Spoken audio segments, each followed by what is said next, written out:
Carolina's Pure Rock Station. We are the legendary Rock 105, and right now on the Rock Lines we have none other than the man, the myth himself, Mr. Corey Taylor of Stone Sour. How you doing, my friend? What's up, dude? Just enjoying the morning, you know? Yeah.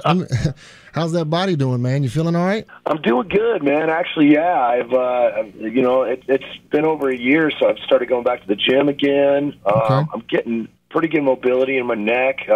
Started kind of headbanging during practice and stuff, so I don't feel like an absolute invalid anymore. You know, it's getting there. Oh, dude, trust me. Believe me, I'm 41, so we're right around the same age. I bought my daughter. She turned 5 last week. I bought her a trampoline for her birthday. And, dude, let me tell you something. A 41-year-old body is not meant for a trampoline, man. No, it's not. No, it is not. I absolutely agree with you on that. Yeah, man, it's been brutal. So, and plus, I just got back from Carolina Rebellion all weekend, man, so my body is a little warm. But I just came back in yesterday, and then I came in the studio here today about 11:30, and they were like, hey, we're going to put you on with Corey later on. So I'm like, oh, great. Just be all awesome. right, here we go. Yeah, but I'm excited, man. I'm a big Stone Sour fan, man. I know Hydrograd is set to be released coming out in June. I know you're excited about the album. Oh, dude, yeah, we're stoked, man. I mean, just based on the reaction that we've gotten from the first 2 songs, I mean, people are going to lose their minds when they hear the whole album. So, yeah, man, we're thrilled. I mean, we couldn't be happier. Yeah. Well, let me then clear something up, for maybe you can help me be right for once in my marriage, because my wife and I, she's also in radio. She's interviewed you a couple of times, and I got a chance to meet you out in San Bernardino at Knotfest. And so when song 3, when that came here to the station and we were able to listen to it before we ever put it on air, we had this big argument about,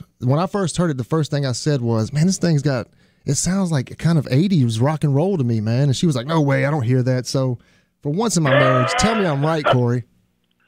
I tell you what, you're both right. Okay. Because it's an 80s song with kind of like a hint of that 90s rock. Does that make sense? I mean, yeah. Because the 80s, man, the 80s to me, that was like that was a great renaissance for like songwriting.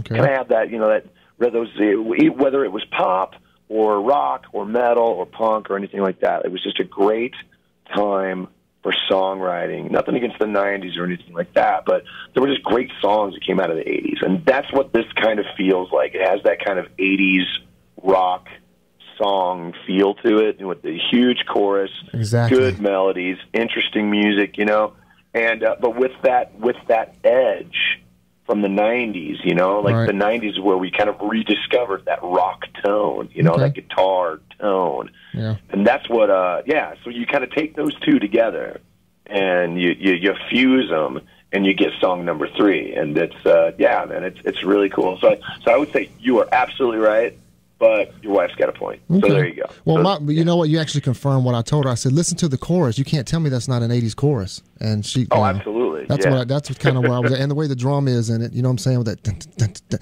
it's just, so. It's a driver, you know, and it's really good.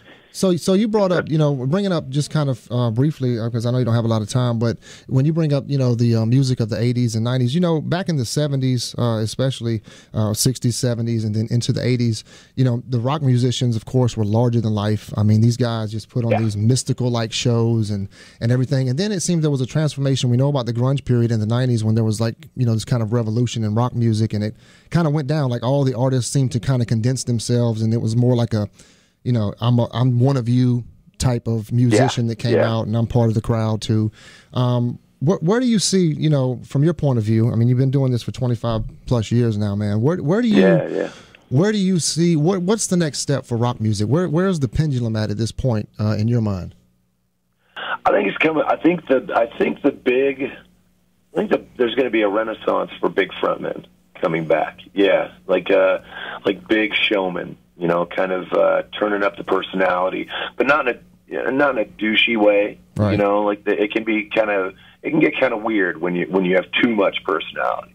I think it'll be kind of a marriage between the two, where when you're on stage and you're doing the show, like it's all about that big show and making sure that everybody's having a great time. Then off stage, you kind of have that, you know, self-effacing, you know. You take less credit, you give more credit to the people in the band and the people who help you, you know. Like that's what I think will be the marriage of, like, more realistic when it comes to, instead of putting on a persona to go on stage, you're just going out and you're being a bigger part of your personality. And then when you come off stage, you calm down a little bit. I think that might be the next revolution, like the next evolution of the modern rock frontman, you know? Okay. So you're saying, so would you like maybe say like Mick Jagger? I've never met Mick, so I don't know how he is behind the scenes and whatnot, you know? But maybe. I mean, he seems like he'd be a really nice dude. But then again, sometimes, those egos, they go unchecked, and it gets a little crazy. So, and like I said, I don't know Mick from anybody. Right. So it's, he could be really, really cool like behind the scenes or whatever. And so, I mean, I would say, yeah, absolutely. A little more in the Mick Jagger kind of mold. Okay. Well, and like I mentioned earlier, you've been doing this for so long now, man. You're busy. I mean, people know everything you're involved in right now. You're wearing the Stone Sour hat, but you're involved with Slipknot. You're also involved with as an author, writing books. You're doing stuff with, I guess Hollywood or with acting and things like that. You just released a new book, America 51. Is that out yet? Has that been released yet? That's been released already, right? Comes out in August. In August, okay, yeah. Yeah. So, with as much as you do, man, and with the way your life is, I mean, you've got a kid, you got a wife. Do you ever just stop to smell the roses? I mean, are you ever so busy looking ahead that you forget to live in the moment? It's a good question. I don't know. I mean, the thing for me is I've always kind of prided myself in knowing where my limit is. Like where, how much is too much, basically, when it comes to like my workload and whatnot.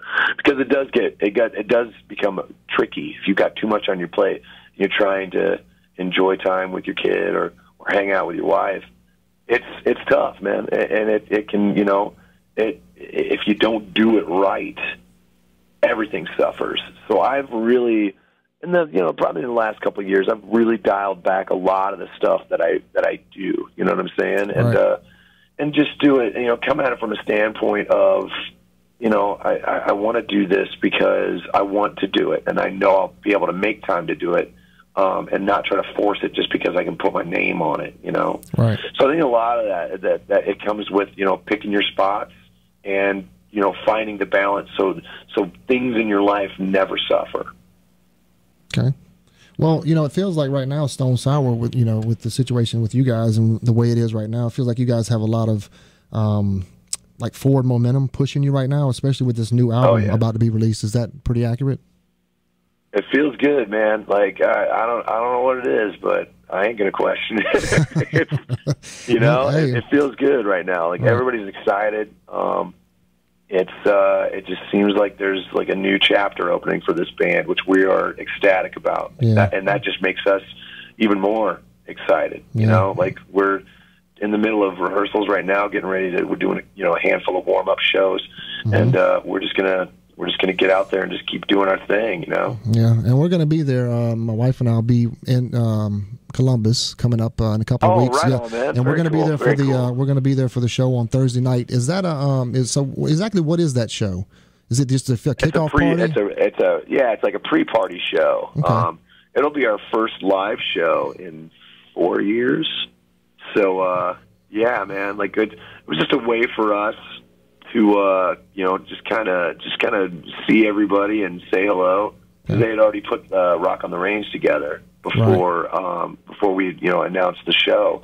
So we were just like, you know what, we'll show up, we'll play, and then the next day we'll go do press and hang out with all our friends. Okay. And so perfect. I'll just ask this. You probably will say you can't answer that, but any chance you do different with Korn? Well, we'll just see what happens, won't we? That's enough. Cool, dude. All right, looking forward to it. Well, man, I appreciate you taking the time to call in and talk to us, man, and congratulations again. Glad that Stone Sour is back at it again, man. I'm excited, and I know you are as well. Hydrograd, again, set to be released on June the 17th. It's Corey Taylor of Stone Sour. Thank you, my friend.